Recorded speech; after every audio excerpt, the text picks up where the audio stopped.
माशाल्लाह चौधरी साहब आज बैठे ने, आज इन्हें टक्कर दे, अल्लाह खैर करे मस्जिद के हवाले नाल। इतना मौलवियां ने तंग कीता, डेली आ जांदी मंगण वास्ते। ओ आजा तेरा हाल काढ लेगा।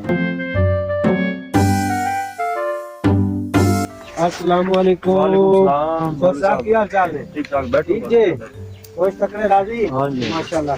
सबीता सब ठीक है बाबा, माशाल्लाह। बिल्कुल ठीक, अल्लाह दा एहसान है। हाँ जी। तुसी सुनाओ, बस ठीक चलदा पिया निजाम? माशाल्लाह। शुक्र है अल्लाह। हाँ जी, और अल्लाह दा एहसान है, ठीक ठाक बिल्कुल। किवें किवें आवड़ा होया? बस दीनी हवाले नाल तुहाडे कोल आए सी, मैं क्या मस्जिद दी थोड़ी खिदमत कर दिंदे। मस्जिद दी हाँ जी। पहली तो गल तू मैनू ये दस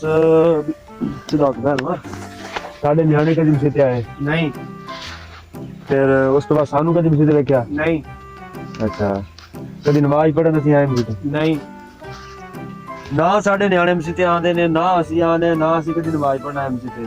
ठीक है, उस तो बाद रह गई जुमा पढ़न आइए, ताजे 20 रुपये 50 जेड़े होंदे दे दे। उस तो बाद साल बाद ईद आंदी, ईद ते जाईदा ताजा 500, ठीक है, दे के आईदा। फिर केड़ी शायद तू गाने लेना है, तेरा हक ही नहीं बनता था फिर बड़ा। ठीक है, मेहरबानी करके जा सकते अगले का ताड़ो जा।